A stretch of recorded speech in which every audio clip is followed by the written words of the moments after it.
Адам табиғаты бойынша сүйіспеншілікке, қолдау мен серіктестікке мұқтаж. Сен оны жарың мен балаларыңнан табасың.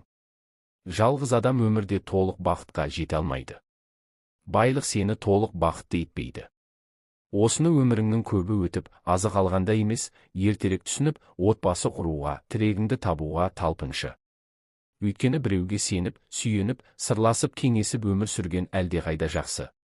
Адам түгілі ағаштар да бір-біріне тірек болмаса, қатты дауылда сынып қалады. Осы орайда айтпағымды мына бір мысалмен түйіндейін.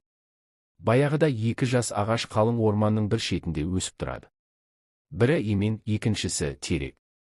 Екеуі бірге өскендіктен тамырлары да бір-біріне жақын орналасыпты. Күндердің күнде қатты дауыл соғып, ормандағы біраз ағаш құлап қалады. Бірақ бұл екі ағаш құламайды. Неге? Себебі олардың тамырлары бір-біріне байланып, бірін-бірі ұстап тұрған екен.